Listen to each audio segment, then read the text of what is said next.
Bismillah. Assalamualaikum warahmatullahi wabarakatuh. Innal hamdalillah nahmaduhu wa nasta'inuhu wa nastaghfiruh wa natubu ilaih wa na'udzu billahi min syururi anfusina wa min sayyiati a'malina.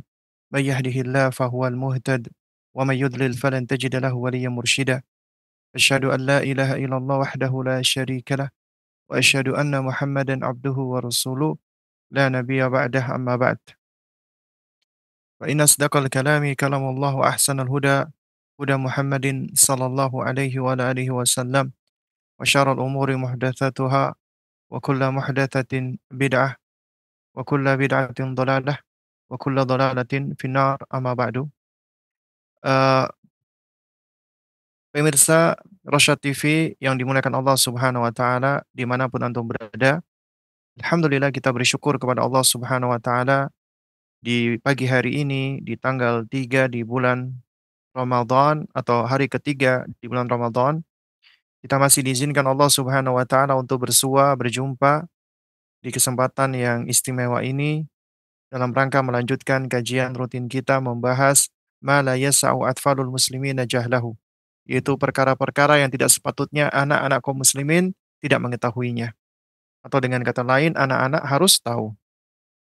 Di kesempatan yang lalu kita sudah membahas pertanyaan yang ke-20, apa itu Darul Mukminin, kampung halamannya orang-orang beriman, yaitu surga, ya.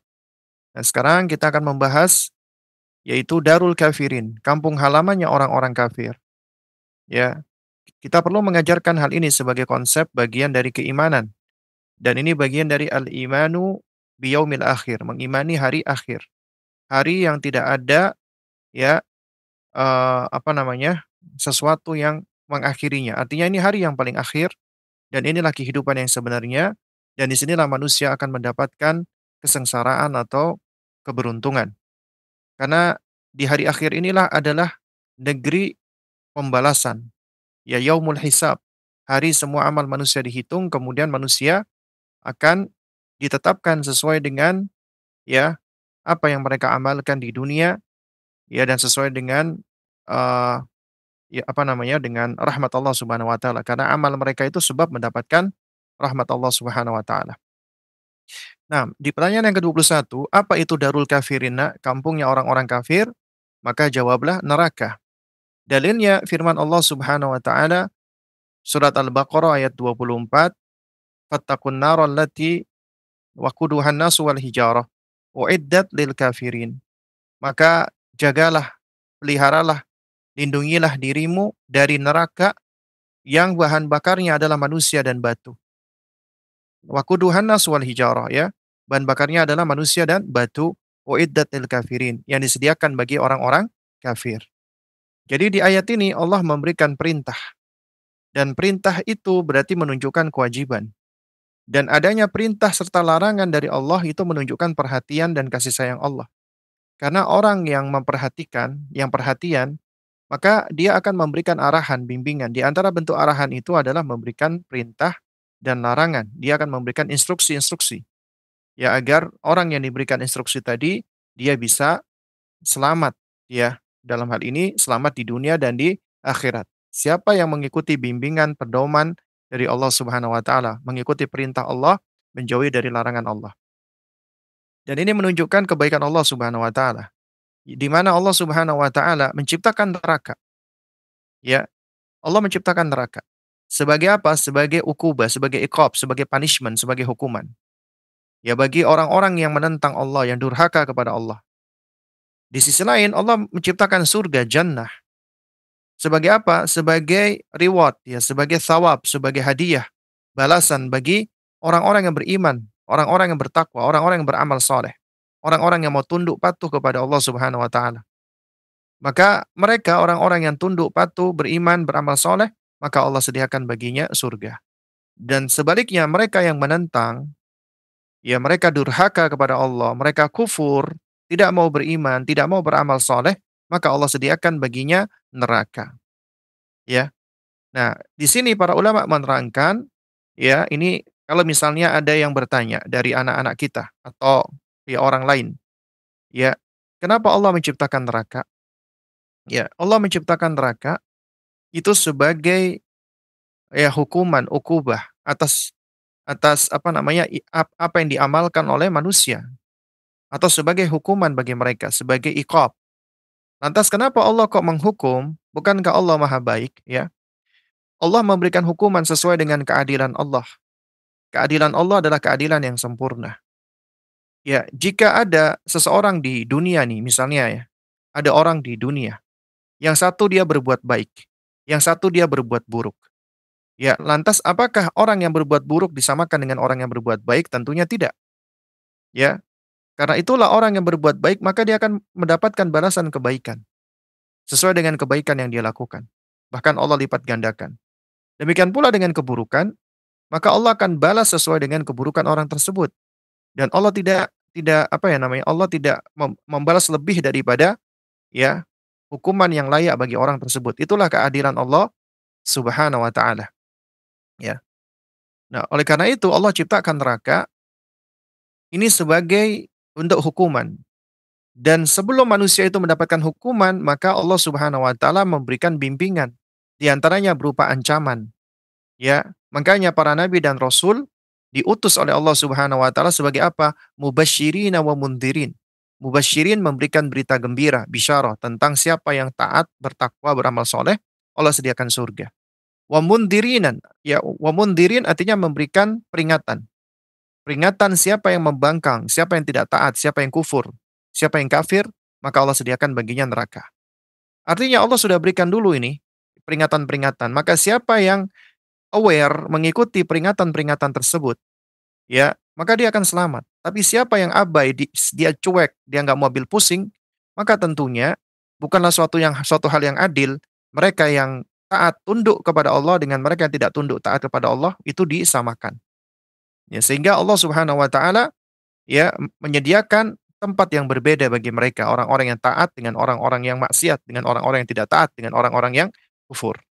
Nah, karena itulah di antara bimbingan Allah, Allah memberikan perintah, ya, lindungilah, jagalah, berhati-hatilah engkau dari neraka.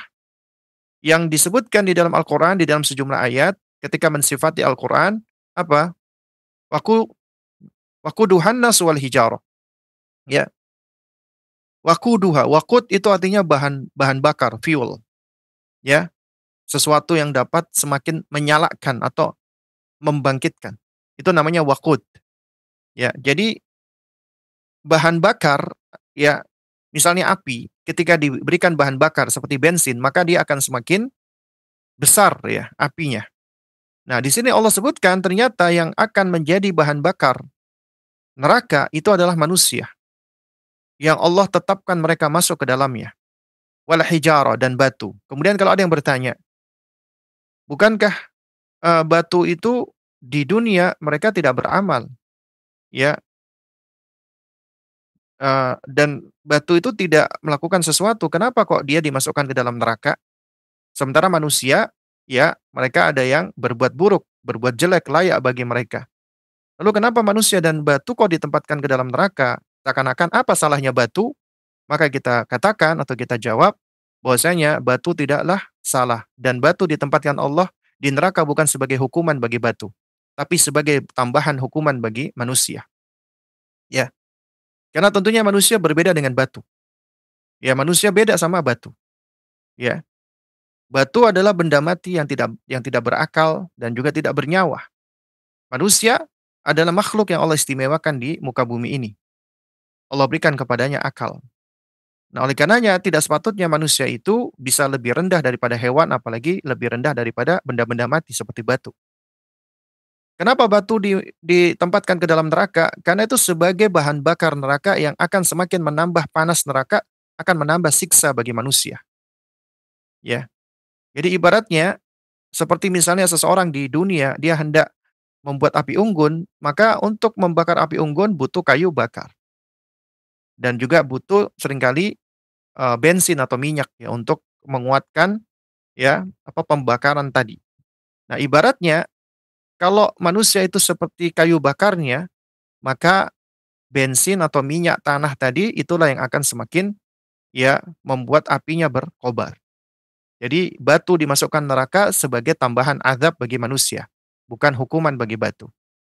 Nah, kemudian Allah terangkan uiddat lil kafirin, dan neraka ini Allah sediakan, Allah siapkan hanya bagi orang-orang yang menentang Allah Subhanahu wa taala. Itu bagi orang-orang yang kafir.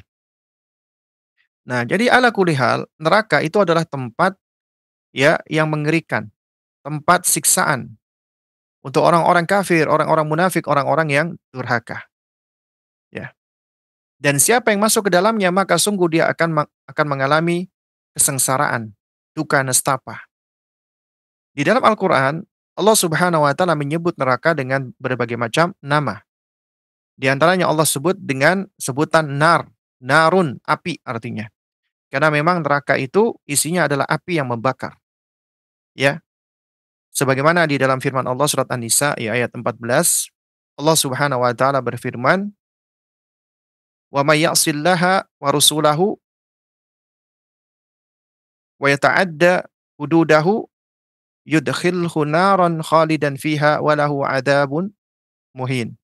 Ya, siapa yang memaksiati Allah, mendurhakai Allah dan Rasul-Nya, wa yata'adda hududahu, dan kemudian dia melanggar batas-batas ketentuan-ketentuan Allah, maka yudkhilhu naran, maka Allah masukkan dia ke dalam api neraka, ya naron ini api, khalidan fiha, dia kekal di dalamnya, walahu adabun muhin, dan baginya siksa yang menghinakan dirinya, membuat dia terhina. Karena siapa yang masuk ke dalam neraka pasti terhina, ya.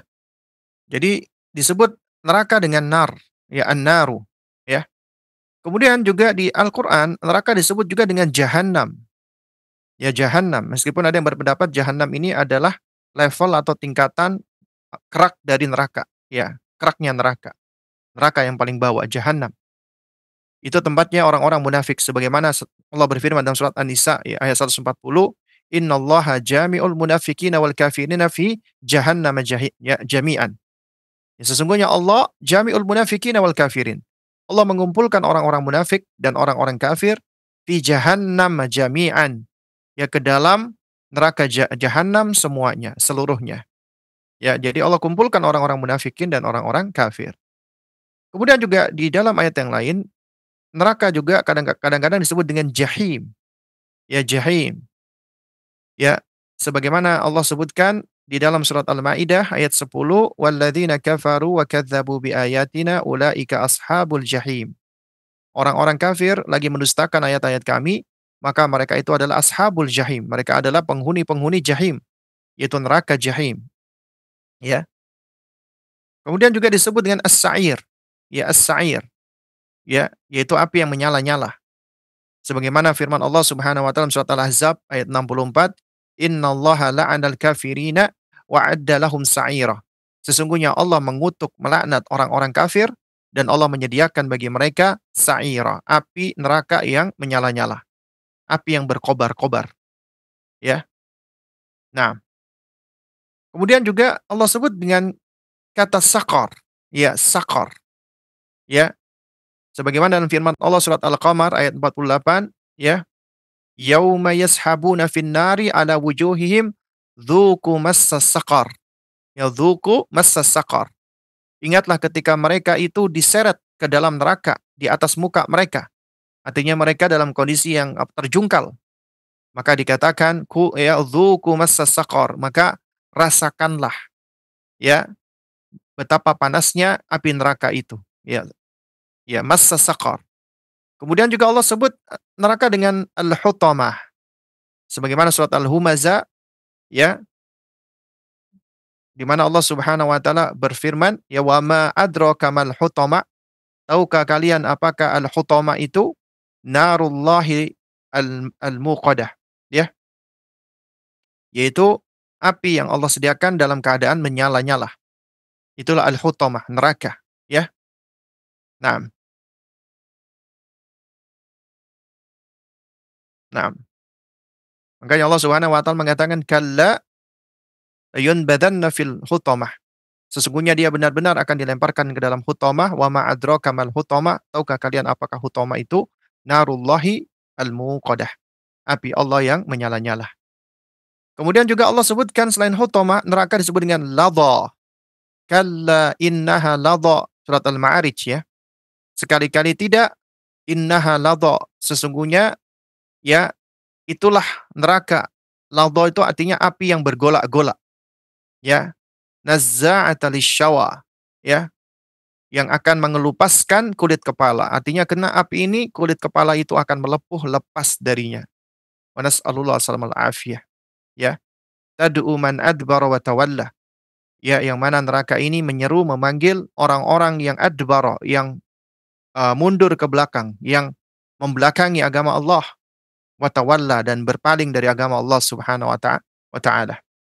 Ya. Kemudian juga di antara yang disebutkan ya dari Al-Qur'an tentang nama neraka adalah Darul Bawar. Darul Bawar sebagaimana surat Ibrahim, ya. Allah Subhanahu wa taala berfirman, "Alam tara ilal ladzina badzalu ni'matallahi ya, wa ahallu qaumahum daral bawar." Tidakkah kamu perhatikan orang-orang yang baddalu ni'matallah, yang menukar nikmat Allah Subhanahu wa taala dengan apa? Dengan kufur, dengan kekufuran.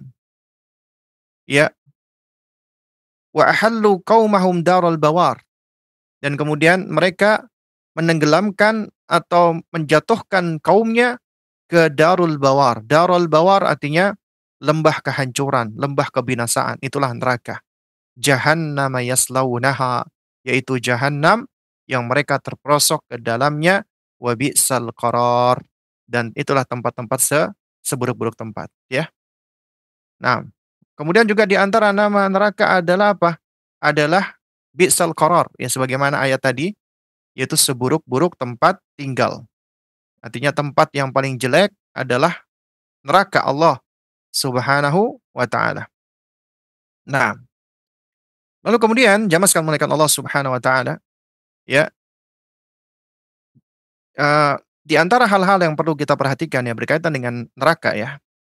Ya, setelah kita mengetahui tadi nama-namanya, kita perlu mengetahui tentang bagaimana gambaran neraka berasal dari Al-Qur'an dan hadis Nabi SAW. Karena kita bicara tentang apa? Tentang perkara gaib. Maka perkara gaib tidak boleh ditetapkan kecuali dengan dalil dari Al-Quran dan Sunnah. Tidak bisa ditetapkan dengan akal, tidak bisa ditetapkan dengan ya mimpi, dengan cerita, apalagi dengan hayalan. Itu nanti jadinya takhayul dan khurafat. Ya, yang pertama, yang perlu kita pahami bersama, neraka ini Allah sediakan bagi siapa? Bagi orang-orang kafir. Ya, karena Allah Subhanahu wa taala itu beberapa kali Allah menyebutkan ya uiddat lil kafirin. Allah sediakan bagi orang-orang kafir. Ya. Makanya Allah mengatakan wattaqun naral lati uiddat lil kafirin. Jagalah dirimu dari neraka yang disediakan untuk orang-orang kafir. Ya. Juga di dalam surat Al-Insan ayat keempat, Allah Subhanahu wa taala berfirman, "Inna a'tadna lil kafirina salasila wa aghlala was sa'ira." Ya, sesungguhnya kami telah menyediakan bagi orang-orang kafir, nah ini bentuk siksaannya nih. Salasil. Salasil itu artinya rantai-rantai. Wa aghlala, belenggu-belenggu. Wa sa'ira, dan api yang menyala-nyala. Jadi orang-orang di dalam neraka, mereka dirantai, mereka dibelenggu, dan mereka dibakar dengan api yang menyala-nyala. Ya. Kemudian juga neraka itu Allah sediakan selain bagi orang kafir juga bagi orang-orang yang zalim. Orang-orang yang berbuat kezaliman di muka bumi ini. Sementara kezaliman yang paling besar adalah kesyirikan. Ya. Allah Subhanahu wa taala mengatakan, "Inna a'tadna lidh-dhalimina naran ahata bihim suradiquha." Surat Al-Kahfi ayat 29. Ya, inna a'tadna, sesungguhnya kami sediakan, kami siapkan nih bagi siapa? Lidh-dhalimin, bagi orang-orang yang zalim. Naron, neraka. Ahata bihim suradiquha, yang gejolaknya akan mengelilingi atau mengepung mereka. Ya. Nah, lalu kemudian juga apa? Juga neraka Allah sediakan bagi orang-orang yang tersesat, melampaui batas, dan pengikut-pengikut syaitan. Sebagaimana Allah sebutkan dalam surat Al-Hijr, illa man ittaba'aka minal ghawin. Kecuali orang-orang yang mengikuti kamu dari orang-orang yang sesat. Ketika Allah berkata kepada siapa nih? Iblis. Wa inna jahannama la mau'iduhum ajma'in. Dan sesungguhnya jahannam itu adalah tempat yang telah dijanjikan ya sebagai ancaman bagi mereka, yaitu pengikut iblis, pengikut syaitan. Kemudian Allah terangkan, ya ini akidah yang berasal dari Al-Quran, akidahnya Ahlus Sunnah, bahwasanya neraka punya 7 pintu, surga punya 8 pintu. Laha sab'atu abwabi likulli babim minhum, ya, juz'um maqsum. Dan neraka itu memiliki 7 pintu.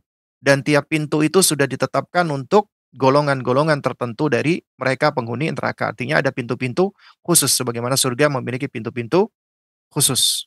Ya. Nah, dan kemudian orang-orang kafir itu, mereka akan diseret ke dalam jahanam. Sebagaimana Allah mengatakan, ya, wasiqal ladzina kafaru ila jahannam zumara. Dan orang-orang kafir itu diseret ke neraka jahanam dalam keadaan berombong-rombong. Hatta idza ja'uha futihat abwabuha. Sehingga ketika mereka sudah sampai di depan neraka, maka dibukakanlah pintu-pintu neraka itu. Ya. Dan kemudian ketika mereka berada di neraka, mereka ketakutan luar biasa hingga mereka berteriak-teriak. Bahkan di antara bentuk azab kubur, ya, bagi orang-orang yang diazab di kubur, ya, wa nasallahu salamal afiyah, adalah mereka dihimpit dengan kesempitan di alam kubur, kemudian ditampakkan tempatnya di neraka. Makanya ketika ditampakkan saja tempatnya di neraka, maka mereka sudah merasa ketakutan yang luar biasa sekali. Ya. Nah, makanya Allah berfirman dalam surat Al-Mulk, ya. Allah mengatakan apa? Walilladzina kafaru bi rabbihim adzabu jahannam wa bi'sal masir. Dan orang-orang yang kafir kepada Rabb mereka, maka mendapatkan azab jahannam dan itulah bi'sal masir, ya, seburuk-buruk tempat. Maka di antara nama neraka adalah selain bi'sal qarar adalah bi'sal masir, tempat kembali yang paling jelek. Idza ulqu fiha sami'u laha syahiqaw wa hiya tafur. Dan apabila mereka dihempaskan ke dalam neraka, maka mereka mendengarkan teriakan-teriakan yang memilukan, yang mengerikan. Takadu tamayyazu minal ghaidh. Kullama ulqiya fiha faujun sa'alahum khazanatuha alam ya'tikum nadhir. Ya, takadu tamayyazu minal ghaidh. Ya, hampir-hampir neraka itu terpecah lantaran marah kepada mereka penghuni neraka. Sampai-sampai neraka saja marah. Kullama ulqiya fiha faujun. Setiap kali dilemparkan ke dalamnya sekelompok orang-orang kafir, sa'alahum, maka neraka bertanya kepada orang-orang kafir yang dihempaskan ke dalamnya. Ya, sa'alahum khazanatuha. Ya, maka penjaga neraka-neraka itu bertanya kepada mereka, alam ya'tikum nadhir. Ya, bukankah sudah datang kepada kalian pembawa peringatan, yaitu para nabi dan para rasul? Ya. Nah, jadi inilah di antara apa? Di antara apa namanya? Bagaimana Allah menyiksa orang-orang kafir, ya, dibelenggu. Kemudian juga dalam hadis, ya, itu juga dijelaskan lebih detail lagi, ya. Nah, nah, jadi seperti misalnya di dalam Al-Qur'an dikatakan bahwasanya orang-orang kafir itu akan diseret dengan salasil, ya, dengan rantai-rantai dan belenggu-belenggu. Juga sebagaimana dalam hadis riwayat Imam Muslim, Nabi SAW mengatakan, "Yu'ta bin nari yaumal qiyamati laha sab'una, ya, alfa zimamin. Ma'a kulli zimamin sab'una alfa malakin yajurrunaha." Ya, nanti mereka itu ketika diseret di hari kiamat, maka mereka dikekang dengan 1.000 tali, dengan 1.000 tali kekang. Dan setiap tali kekang itu ada 70 malaikat yang menyeretnya. Subhanallah. Jadi satu orang itu dia dikekang dengan 1.000 dan setiap tali kekang itu ada 70 malaikat yang menyeretnya. Ya. Nah,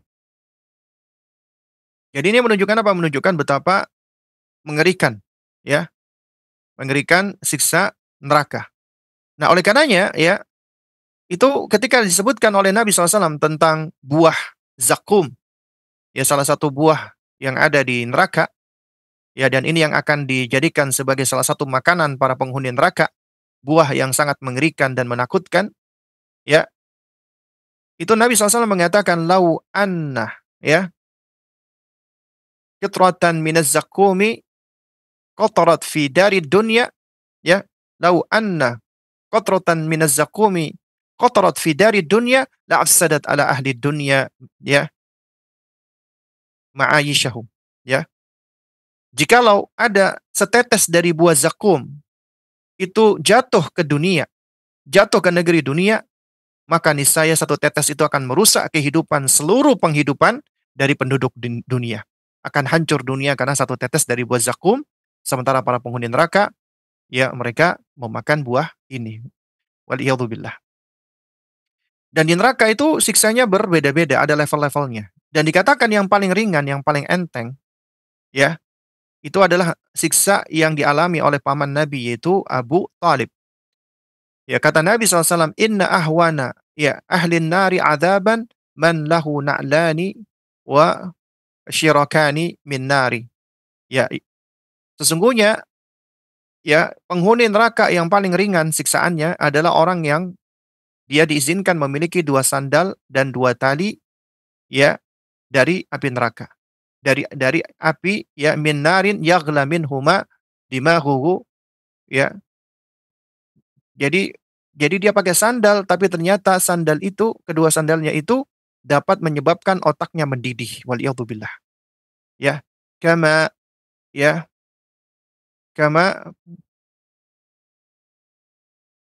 yaghlil mirjal ma yara anna ahadan ashaddu minhu adaban wa innahu la ahwanuhum adaban.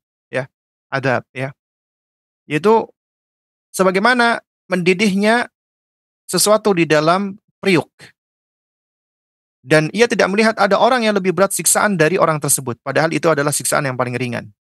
Jadi siksaan yang paling ringan adalah dipakaikan sandal, ya, dari api yang mendidih sampai sampai membuat otaknya juga turut mendidih, ya. Waliyadzubillah. Ya, wa nas'alullah salama wal afiyah. Nah, jadi ya, apa namanya, siksa neraka itu adalah siksa yang sangat, apa namanya, mengerikan, ya. Karena di dalamnya penuh dengan hal-hal yang menakutkan.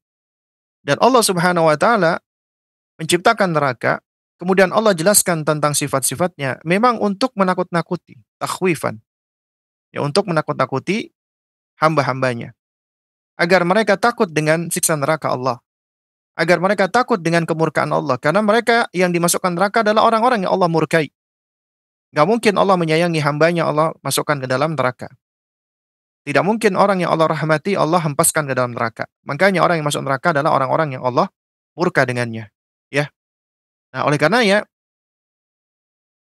Allah Subhanahu wa taala ketika mengutus para nabi dan rasul untuk menjelaskan tentang neraka itu sebagai, ya, sarana untuk menakut-nakuti. Ya, membuat rasa takut di dalam hati orang-orang yang beriman. Nah, karena itu di sini ada beberapa poin yang perlu untuk kita pahami bersama tentang masalah neraka, ya.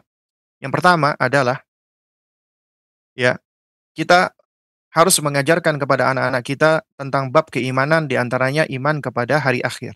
Tapi ya kita harus ingat, pembahasan tentang iman terhadap hari hari akhir, itu apabila kita baca, ya, atau kita pelajari dari bab tentang rukun iman, maka sejatinya iman kepada hari akhir ini disebutkan tidak di awal-awal.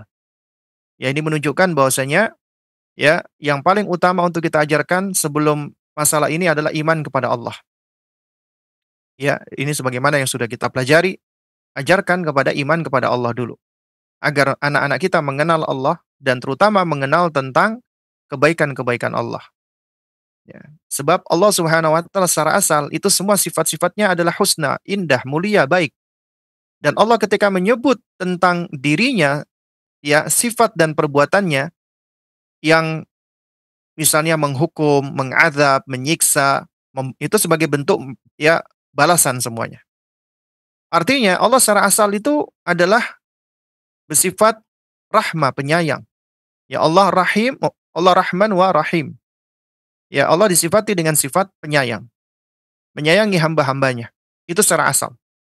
Ya. Dan ketika kita menyebutkan nama-nama Allah ini, maka itu disebutkan secara mutlak. Ya, artinya inilah nama-nama Allah yang mengandung sifat-sifat yang mulia lagi sempurna.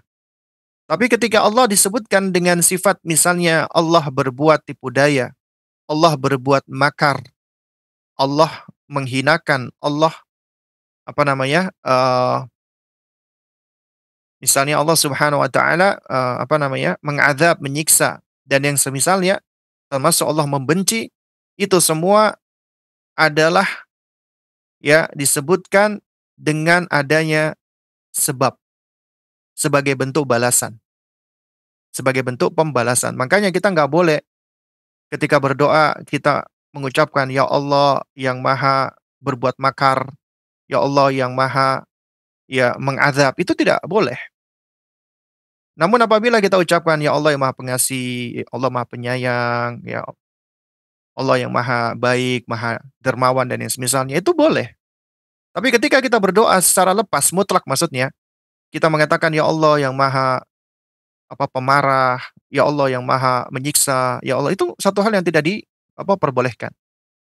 Kita boleh menyebut nama-nama dan sifat-sifat seperti ini apabila diiringi dengan ya, dengan sebagai bentuk pembalasan. Misalnya contoh, "Ya Allah, ya Rabbku," ya, yang paling baik berbuat makar kepada mereka orang-orang kafir, balaslah makar mereka dengan sebaik-baiknya. Atau misalnya, "Ya Allah, mereka telah berbuat makar kepada kami, maka hancurkanlah mereka karena Engkaulah sebaik-baik ya yang membuat makar.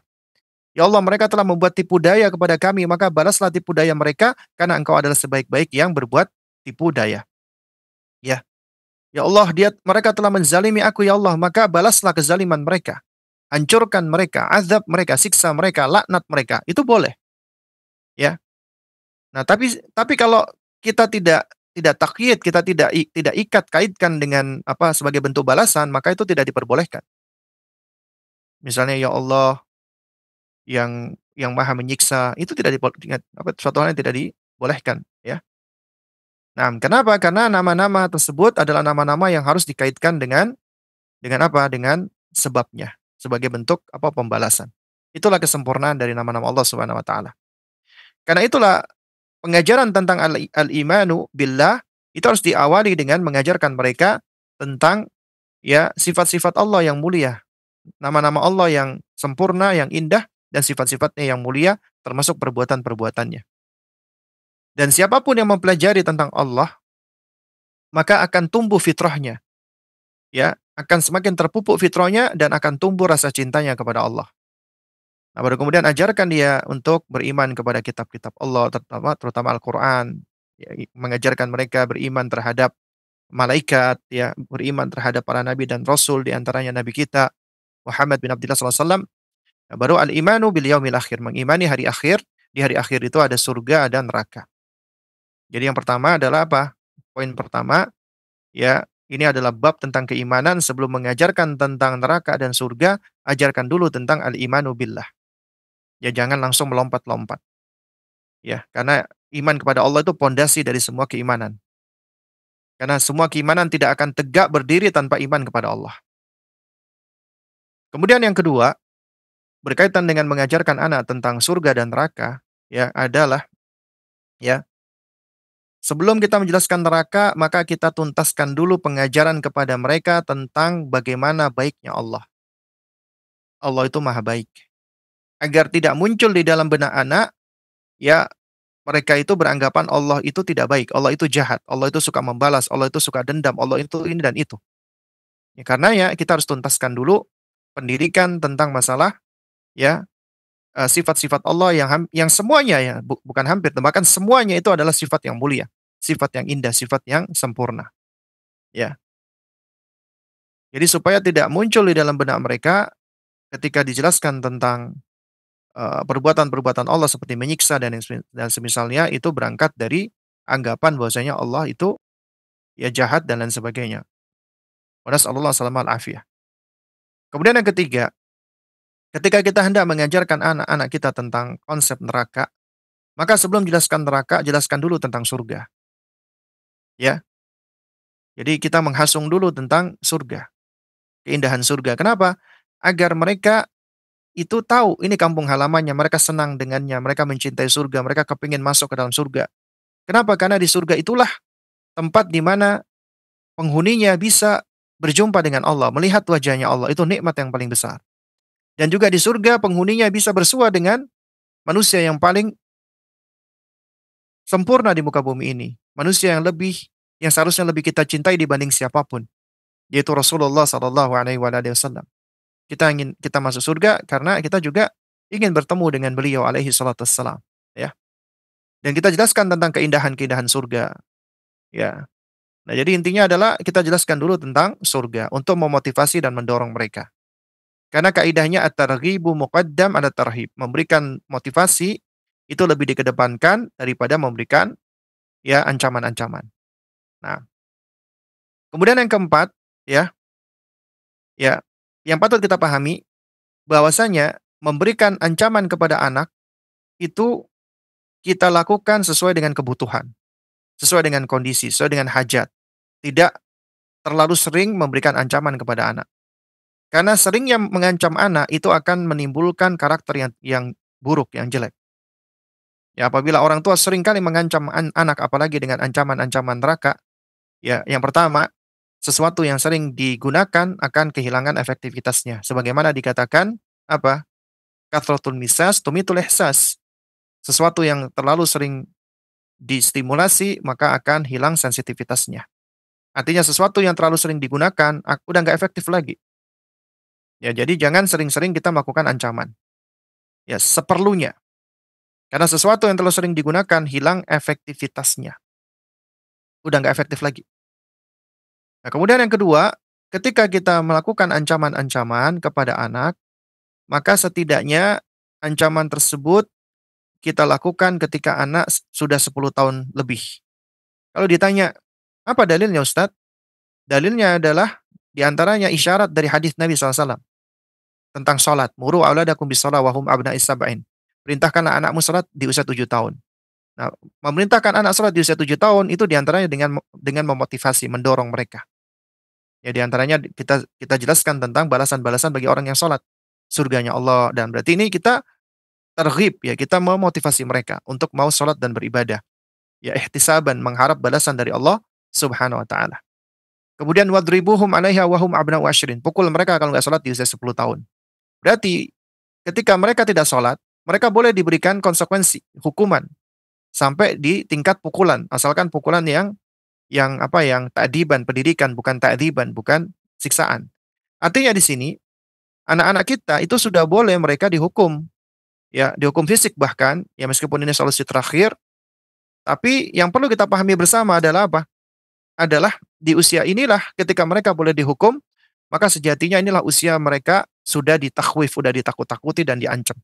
Kamu kalau nggak sholat, nanti Allah murka sama kamu. Kamu kalau nggak berpuasa, nanti Allah Subhanahu wa taala akan marah sama kamu. Ya, kamu kalau nggak taat kepada Allah, Allah akan hempaskan kamu ke dalam neraka. Neraka Allah begitu pedihnya dan seterusnya. Maka ini usianya. Ya, usia di mana kita membangun khaufnya mereka, takut kepada Allah. Makanya nanti di pembahasan kita berikutnya, ya, di pertemuan kita yang akan datang, kita akan membahas tentang tiga konsep tiga pilar dalam ibadah. Ya, di pertanyaan 23. Itu tentang mahabbah, khauf, dan roja. Makanya ketika disebutkan mahabbah, mahabbah itu adalah pondasinya. Dan ini adalah fase di mana kita mendidik anak di bawah 7 tahun, membangun mahabbah cinta. Baru kemudian di 7 tahun itu mereka diperintah sholat, maka kita mentarghib mereka, kita membangun roja agar mereka beribadah mengharapkan balasan dari Allah. Baru kemudian di usia 10 tahun mereka sudah boleh dihukum bahkan hukuman fisik, tentunya sesuai dengan kebutuhan, kondisi, dan itu solusi terakhir. Maka kita sedang membangun khaufnya anak, takut. Karenanya jangan dibalik. Kalau anak itu sudah ditakut-takuti duluan, dan ini dilakukan, ya mohon maaf ya, oleh orang tua yang jahil, oleh orang tua yang nggak sabaran, oleh orang tua yang tergesa-gesa, kepingin supaya didengarkan, pingin instan supaya anak itu nurut dan taat, akhirnya diancam-ancam dan ditakut-takuti, apa yang terjadi? Ya, yang terjadi sejatinya orang tua jatuh kepada perbuatan kezaliman, dan itu bisa membahayakan konsep, ya, keyakinan dan keimanan sang anak. Misalnya anak kecil nih, ya, masih 4 tahun, 5 tahun, itu diancam oleh orang tuanya. Kamu kalau nggak gini kamu masuk neraka. Kamu dosa, kamu durhaka.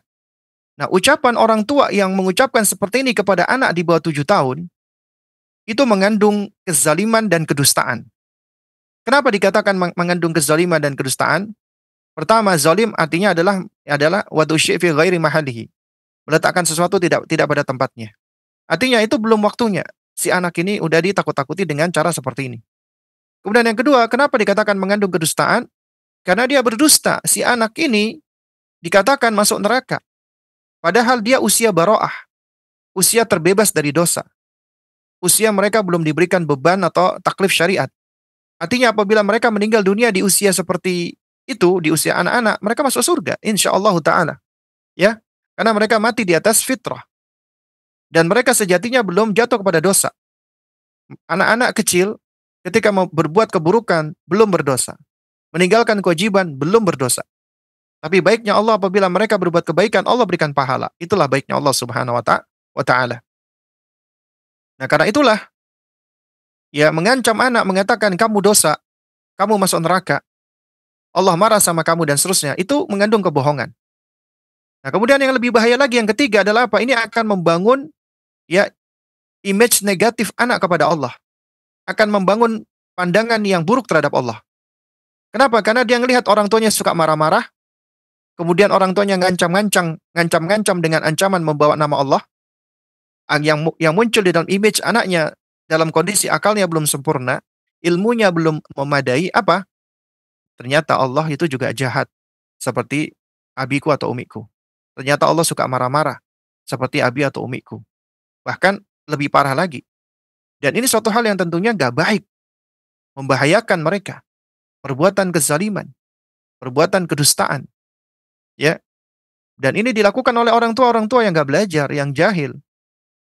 Makanya jangan kita melakukan pendekatan kepada anak-anak dengan nakut-nakuti. Nanti belakangan. Ya, kenapa kita harus nakut-nakutin anak? Karena kita tergesa-gesa. Kita pengen segera didengerin. Makanya kita melakukan ancaman-ancaman. Padahal, ya, anak tidak perlu diancam. Kecuali apabila dibutuhkan dan di usianya yang memang tepat untuk diancam.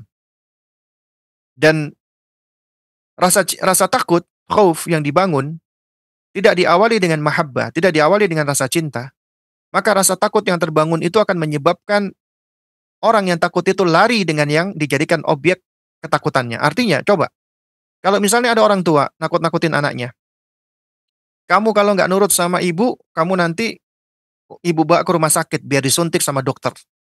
Dokter dijadikan sarana untuk nakut-nakutin anak. Ketika dia dibawa ke rumah sakit, ketika dia sakit, maka dia nangis, dia nggak mau ketemu dokter. Dia takut sama dokter. Kenapa? Karena orang tuanya udah nakut-nakutin dia dengan dokter. Demikian pula nggak boleh kita nakut-nakutin anak dengan syaitan. Itu hukumnya haram. Nah, termasuk nakut-nakutin anak dengan Allah Subhanahu wa Ta'ala di usia masih kanak-kanak seperti itu. Kenapa? Karena yang ada adalah nanti dia malah nggak mau mendekat kepada Allah. Karena manusia itu asalnya ketika dia takut, dia akan menghindar dari apa yang dia takuti. Anda takut dengan singa, apakah Anda akan mendekat kepada singa? Makanya ketika orang ditakut-takuti, awas ada singa, apakah dia malah mendekat kepada singa? Ya. Nah, ini adalah ketakutan yang keliru. Karena ketakutan yang hendak kita ajarkan, kita didik kepada anak kita itu khasyah.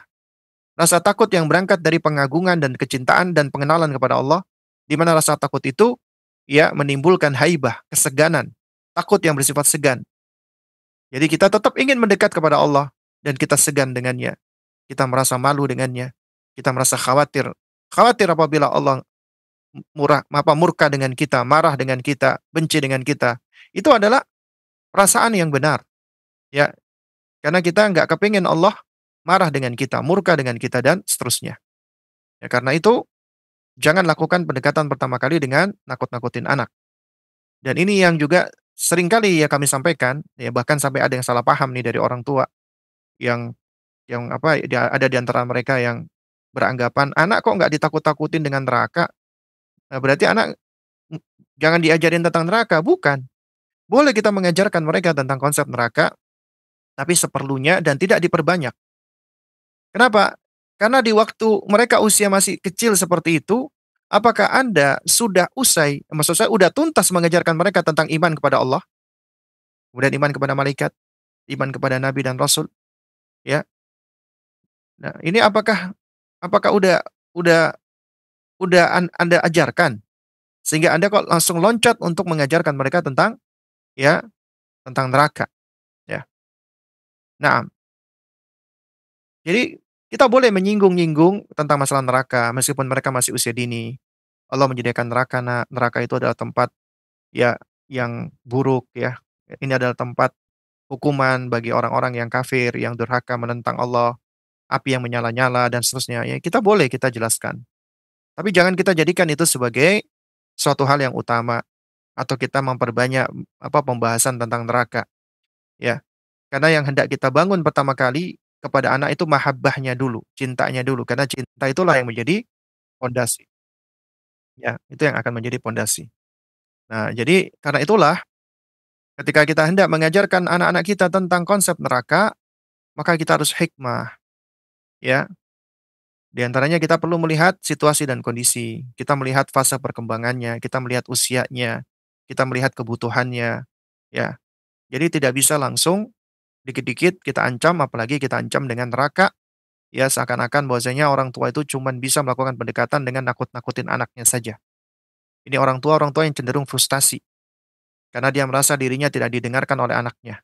Tapi ternyata pendekatan yang dia lakukan malah malah menyebabkan dirinya bukan mendekat kepada Allah, bukan menyebabkan anaknya malah, ya, dengar dia karena memang, taat kepada orang tuanya, atau mendengarkan orang tuanya bukan karena memang hormat sama orang tuanya, tapi karena mereka terpaksa, karena mereka takut, ya, apalagi dengan ancaman-ancaman yang ada.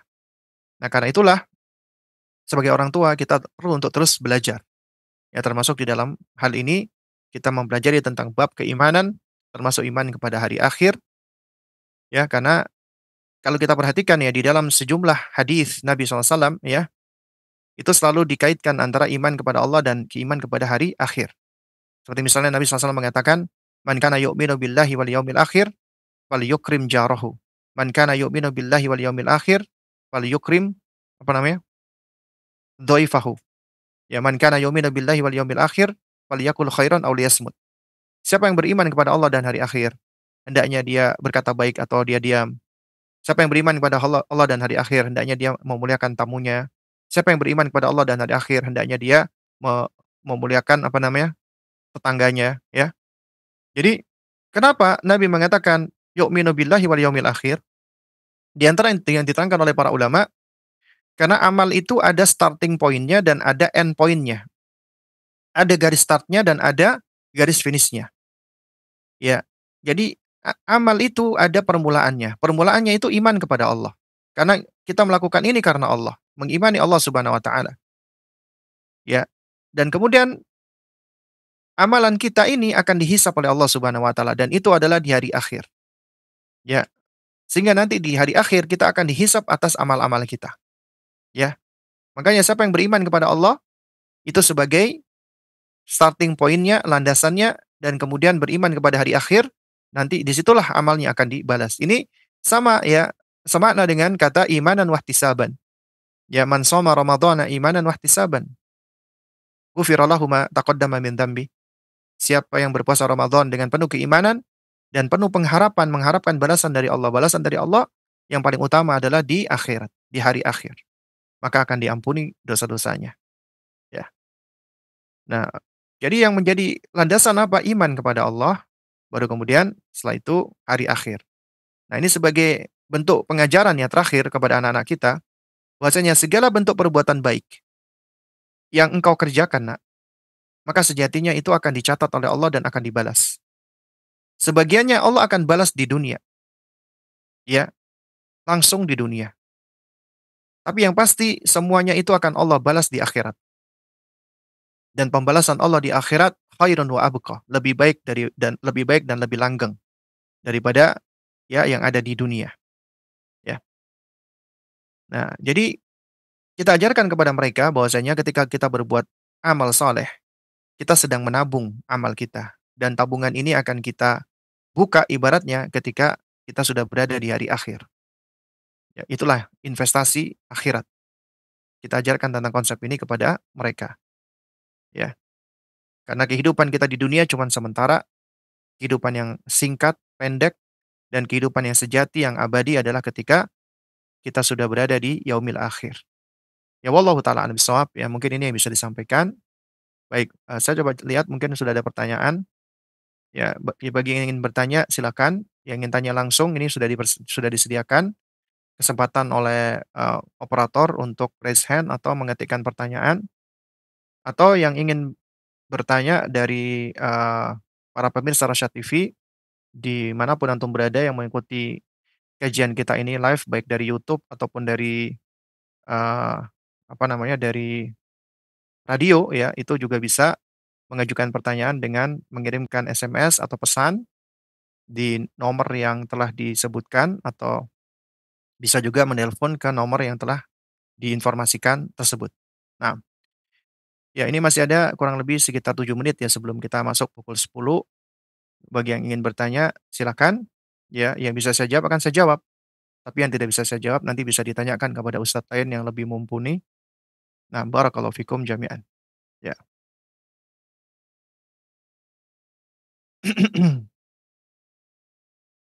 Baik, ini kita menunggu dulu pertanyaan yang masuk ya. Nah,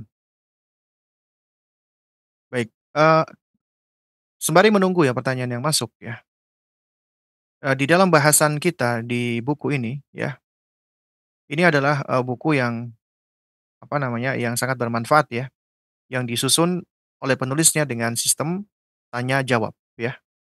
Dan ini buku sebenarnya meskipun ditujukan untuk anak-anak, tapi harus diketahui pertama kali oleh kita sebagai orang tua. Karena dikatakan, apa namanya, "Faqidu syai' la yu'ti." Bagaimana seseorang yang tidak punya bisa memberi. Karena ya apabila anak-anak itu wajib mengetahui hal ini, maka demikian pula ya orang tua, maka lebih utama orang tua. Bagaimana mendidik anak usia 3 tahun untuk mahabbah kepada Allah? Nah, ini berarti bahasan tentang mahabbah ya, cinta kepada Allah. Nanti kita singgung di nanti kita singgung di pertemuan yang akan datang karena akan bicara tentang mahabbah, roja, dan khauf. Ya, ala kulli hal, intinya anak usia di bawah 7 tahun itu kita membangun mahabbah, kecintaan. Kecintaan itu dibangun di atas dasar ma'rifah, ya pengenalan kepada Allah Subhanahu wa taala. Dan untuk mengenal Allah Subhanahu wa taala, alhamdulillah Allah udah bekali kita beberapa instrumen. Pertama, Allah udah bekali kita dengan instrumen fitrah. Ya, fitrah ini sudah Allah tanamkan ke masing-masing makhluknya. Fitrah ini sudah berisi tentang tauhid, ma'rifatullah, Islam, iman, dan semua unsur-unsur kebaikan ada pada fitrah. Ya, jadi tugas kita menjaga fitrah dan menyuburkannya. Kemudian yang kedua Allah berikan kita instrumen ya dengan indera penglihatan, pendengaran dan penglihatan. Kemudian pemahaman. Maka tugas kita menstimulasi mulai dari semenjak dini pendengaran, penglihatan dan pemahamannya. Ya, yang berkembang pertama kali adalah indera pendengarannya, terutama di usia bayi. Ya, di usia masih, 0 sampai 2 tahun. Maka ini usia tasmi' wa talqin. Kita memperdengarkan kalimat-kalimat thayyibah. Maka itu juga sudah termasuk bagian dari yang mengajarkan anak untuk mencintai Allah. Karena mereka sering mendengarkan kalimat-kalimat thayyibah. Kalimat thayyibah ini akan merasuk ke dalam hatinya dan memberikan manfaat untuknya. Lalu kemudian juga ketika indera penglihatannya sudah berkembang, maka kita ajarkan dia untuk mengobservasi apa yang ada di sekelilingnya. Al-Quran mengajarkan kita untuk mengobservasi ya tentang alam semesta, tanda-tanda kebesaran Allah Subhanahu wa taala. Dengan memperhatikan tanda-tanda kebesaran Allah, maka akan melahirkan namanya pengagungan kepada Allah, kecintaan kepada Allah, syukur kepada Allah, ya. Nah, baru kemudian setelah itu kita ajarkan mereka tentang ya, apa namanya, tentang apa, Al-Quran, ya, kemudian sunnah Nabi yang mulia dan seterusnya. Nah, ini adalah hal-hal yang bisa kita lakukan untuk apa, untuk membantu, anak-anak kita terbangun mahabbahnya. Dan membangun mahabbah itu tidak bisa dilakukan dengan cara-cara yang kasar, keras, ya cara-cara yang bengis. Nah, ya silakan yang raise hand untuk, membuka mikrofonnya dan bertanya. Ini ada pertanyaan dari Ibu Noviani Saputri. Assalamualaikum, jazakallahu khairan Ustaz Waalaikumsalam warahmatullahi wabarakatuh. waktunya. Eee, saya punya anak sekitar umur 5,5 tahun. Qadarullah dia tuh sering melihat, apa, dulu pernah disetelin TV yang tentang kehancuran alam semesta. Terus dia juga sudah bisa membaca buku sendiri. Jadi kadang, dia itu suka mendengar kayak manusia diseret gitu yang seperti Ustadz bilang tadi. Dan, dia itu anaknya, eee, apa, curious-nya tinggi Ustadz. Jadi, "Bu, ini apa ya? Kalau kenapa kok Allah menyeret manusia ke dalam neraka?"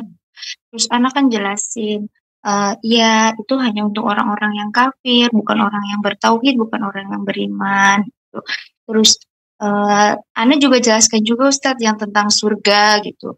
Terus, salahkah Ustadz kalau misalkan menjelaskan tentang neraka seperti itu kepada anak usia dini? Takutnya mereka merasa takut. Nah, kadang, ketika dia sedang berantem sama temennya, misalkan rebutan, dia bilang, "Biarin, nanti kamu nggak masuk neraka." Padahal saya tidak pernah mengancam neraka atau misalkan, dan nanti Allah marah atau saya tidak pernah, mohon, nasihatnya Ustadz buat saya sebagai orang tua yang, masih banyak kekurangan dan awam tentang ilmu. Syukron Ustadz, jazakallahu khairan. Taib. Ya, barakallahu fik ya.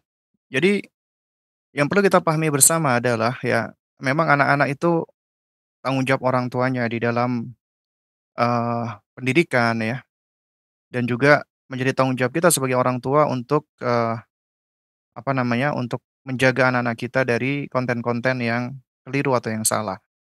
Ya, misalnya dari gawai, dari gadget, atau dari tontonan, atau yang semisal itu. Namun tentunya, bab tentang masalah keimanan, apalagi iman kepada hari akhir, itu bukan konten yang salah. Ya, ya. Karena apa? Ini konten yang harus diimani. Tapi ternyata, ya, kalau kita tidak selektif, konten-konten itu seringkali malah tidak mengedukasi, atau bahkan malah cuman sekedar membuat rasa takut belaka. Dan apalagi di dalamnya jika ada penvisualisasian terhadap perkara-perkara gaib. Seperti misalnya tentang, bicara tentang hari kiamat, itu ada filmnya ya, jadi ngambil cuplikan-cuplikan film Hollywood, ya kehancuran, kemudian dijadikan sebagai gambaran tentang kejadian hari kiamat. Manusia itu secara asal ya tentunya punya rasa takut ya, itu umumnya manusia, ini bagian dari apa ya, dari naluri manusia, sifat bawaan manusia. Takut dengan hal-hal yang menyeramkan, jangankan anak kita, orang dewasa juga merasa ngeri gitu kan. Nah, juga misalnya ketika mereka melihat tontonan-tontonan seperti setan-setan atau yang semisalnya, itu juga bisa menimbulkan rasa takut, ngeri, kenapa? Atas apa yang ditonton tadi. Nah, padahal yang ditonton itu seringkali, ya kita tidak mengatakan, apa namanya, tentang masalah iman kepada hari akhirnya itu keliru, maka udah bahkan ini nggak boleh ya, itu bisa mendatangkan kepada kekufuran, tapi yang kita maksud di sini adalah harus selektif di dalam memperhatikan konten-konten yang dibaca oleh anak-anak kita, bacaan-bacaannya. Ya misalnya contoh ada buku bicara tentang neraka, tapi ternyata di situ ada unsur menvisualisasikan neraka, ya. Menvisualisasikan neraka dengan gambar-gambar itu suatu hal yang ya yang sejauh pengetahuan saya itu apa, terlarang ya, dan ini juga dilarang oleh para ulama. Karena termasuk apa? Karena termasuk, apa namanya, rajman bil ghaib ya, menebak-nebak atau menerka-nerka perkara ghaib. Sementara kita tahu tidak ada, mata yang pernah melihat, tidak ada telinga yang pernah mendengar, ya intinya seperti itu. Ya, dan yang pernah menyaksikan itu hanya Rasulullah SAW, dan Rasulullah menggambarkan dan beliau menunjukkan betapa mengerikannya neraka tersebut, ya. Nah, oleh karenanya di sini nasihat saya adalah perlu berhati-hati dengan bahan-bahan bacaan atau tontonan anak-anak kita. Ya, mungkin kita ingin memberikan tontonan yang baik, ya. Kemudian yang kedua, anak-anak ketika punya curiosity itu suatu hal yang bagus itu, suatu hal yang baik. Ini bagian dari perkembangan kemampuan kognisinya, kemampuan daya nalarnya, daya pahamnya, itu bagus. Karena yang namanya kemampuan untuk tamyiz ya, mumayyiz, itu juga di antara standar yang dilihat itu adalah kemampuan kognisinya, kemampuan dia mampu untuk bernalar, untuk membeda-bedakan, mengklasifikasikan, mana baik, mana buruk, mana bermanfaat, mana berbahaya, dan seterusnya. Maka yang dikatakan tamyiz itu kemampuan untuk tamyiz ya, yumayyizu bainal asya, bisa memilah-milah segala sesuatu. Berarti ini kembali kepada daya kognisi atau daya nalar si anak. Dan itu biasa diiringi dengan rasa ingin tahu. Dan ketika anak mendapatkan sesuatu, kemudian dia bertanya, itu suatu hal yang baik. Ya, berangkat dari curiosity. Ya, makanya di antara tanda atau karakter anak usia dini, yaitu adalah kathratul as'ilah, kata Syekh Ahmad Nasir atau Yar hafizahullah. Ya, banyak bertanya. Banyak bertanya itu adalah suatu hal yang baik, yang harus kita kita ini ya, kita stimulasi ya, kita terus apa ya namanya, kita bersamai dan kita dampingi agar mereka bisa, mendapatkan jawaban atas apa yang mereka tanyakan, meskipun tidak semua jawaban mereka bisa kita jawab, ya. Kita tidak dituntut untuk bisa menjawab semua pertanyaan anak kita. Yang bisa kita jawab, yang tidak bisa kita jawab, maka di situ ada 2 hal, ya, yang tidak bisa kita jawab, sebenarnya itu ada jawabannya, maka kita bisa belajar bersama, mencari tahu dengan membaca buku atau tanya dengan orang yang punya punya ilmu. Ataupun yang kedua adalah pertanyaan yang manusia tidak mungkin bisa menjawabnya. Misalnya pertanyaan tentang Allah, ya misalnya anak tanya, "Umi, bagaimana Allah? Bagaimana Allah? Bagaimana wajahnya Allah? Bagaimana tangannya Allah?" Ini suatu pertanyaan yang kita nggak mampu menjelaskan hal tersebut. Yang wajib kita jelaskan adalah kewajiban kita untuk mengimani, ya, tentang hal tersebut sebagaimana datangnya, ya. Misalnya, "Umi, aku kepingin ketemu Allah, Mi," ya, "aku pengen ketemu Allah." Ya, jadi kita nggak bisa gitu loh, bertemu Allah saat ini. Nanti di akhirat baru kita bisa bersua dengan Allah. Namun Allah Maha baik, Allah berikan kesempatan kita bisa berkomunikasi, bisa bertemu dengan Allah itu melalui salat, melalui ibadah, melalui doa. Itu cara kita untuk berkomunikasi dengan pencipta kita. Nah, itu mungkin di antara hal-hal yang bisa kita sampaikan atau kita jelaskan ya berkaitan dengan hal ini. Kemudian yang ketiga, ya, eee, yang patut kita pahami bersama adalah ketika anak misalnya dia ngancem, atau dia melakukan hal-hal yang seperti misalnya seperti yang ditanyakan, "Kamu nanti kalau gitu kamu masuk neraka." Padahal kita nggak pernah mendidik seperti itu. Kita nggak pernah nakut-nakutin anak seperti itu. Nah, maka di sini menjadi pelajaran bahwasanya anak itu memang lebih banyak dipengaruhi oleh orang tuanya, tapi tidak mutlak semuanya dipengaruhi oleh orang tuanya. Ada faktor-faktor lain yang cukup, ya maksud saya yang juga mempengaruhi si anak tadi. Lingkungannya dia, dengan teman-temannya dia, atau keluarga-keluarga yang sering dia berinteraksi dengannya, atau dari konten-konten yang ada saat ini, konten-konten digital, dari gadget, dari gawai. Anak banyak menyerap keburukan-keburukan dan juga termasuk kebaikan sebenarnya, itu dari situ. Ya meskipun lebih banyak keburukannya, ya. Nah, oleh karenanya, ketika kita melihat hal-hal seperti ini ya, jadi kita sebenarnya nggak perlu terlalu heran ya, meskipun kita perlu evaluasi, kita perlu introspeksi. Ketika anak misalnya melakukan pendekatan dengan temannya, kita nggak pernah melakukan seperti ini, kok anak melakukan ini ya? Ya, karena banyak orang tua yang seperti itu. Misalnya, "Ini anakku kenapa dia ngomong-ngomong sama temennya kasar-kasar kayak gitu?" Padahal kita nggak pernah mempertontonkan, nggak pernah ngomong kasar, tapi kenapa kok anak ini ngomongnya kasar? Atau misalnya anak ini, dia, ketika bertemu dengan kawannya ya, misalnya dia menyampaikan hal-hal yang belum sesuai dengan usianya misalnya. "Duh, ini kok dia ngomong hal-hal vulgar," gitu kan misalnya, hal-hal yang tidak sesuai dengan usianya. Ya, ini padahal kita nggak pernah ngajarin, kita berusaha evaluasi, tapi ternyata itu berasal dari mana?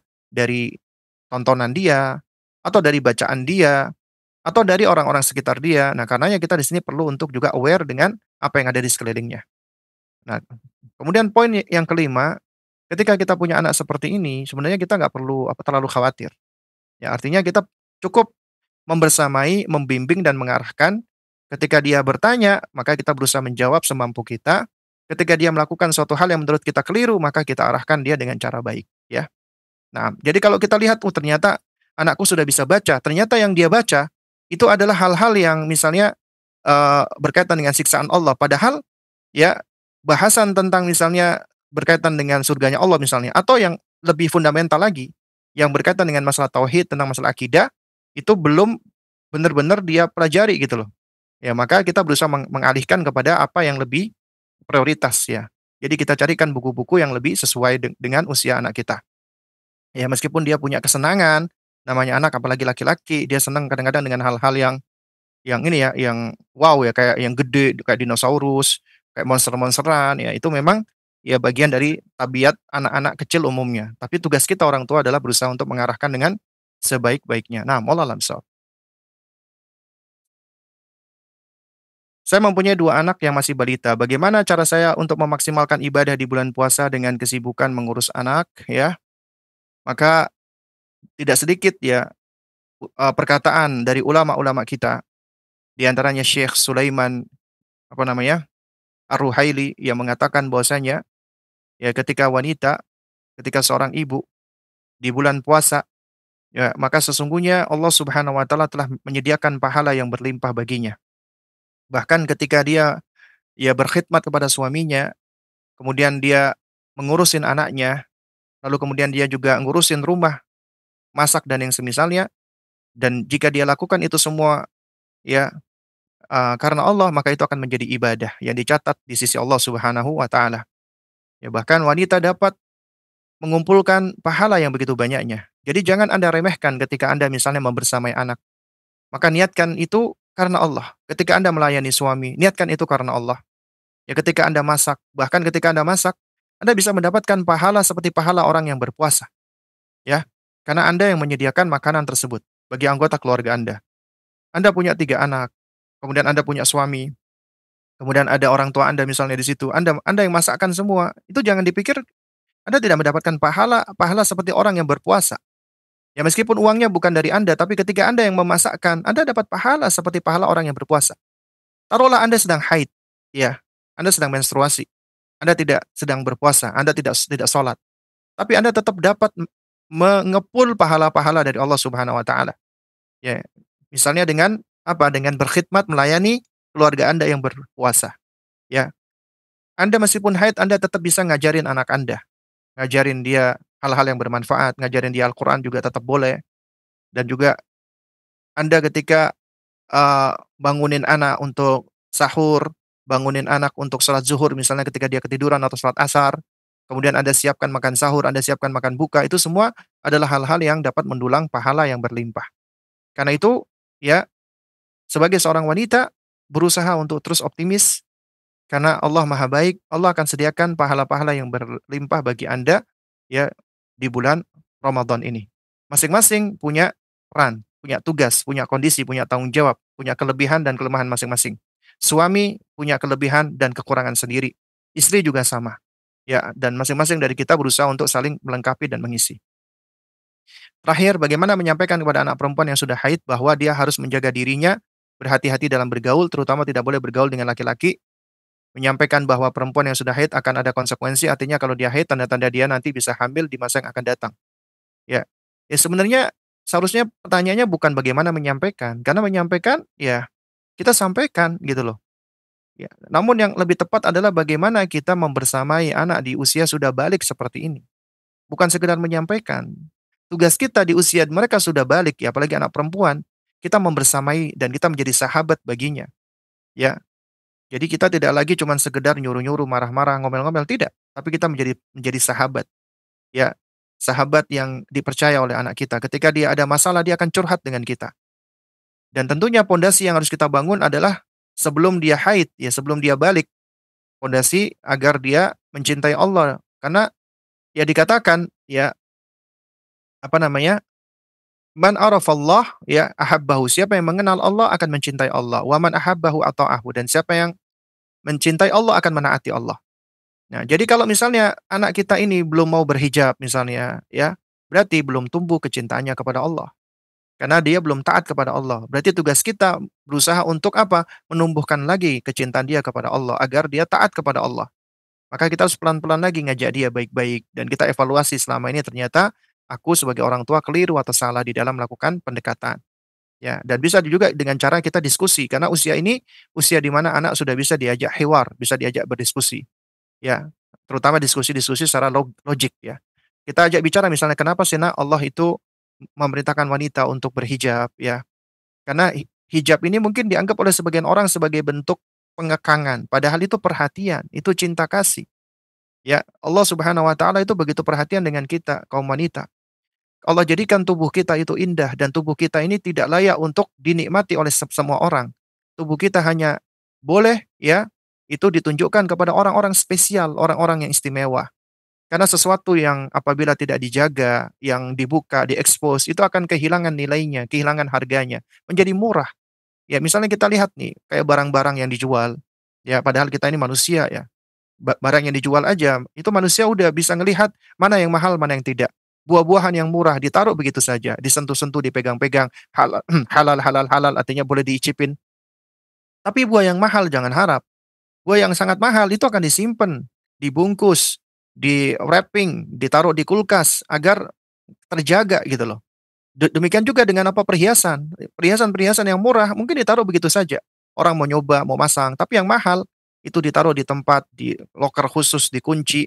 Ya, jadi untuk bisa mengaksesnya itu butuh hal-hal khusus ya.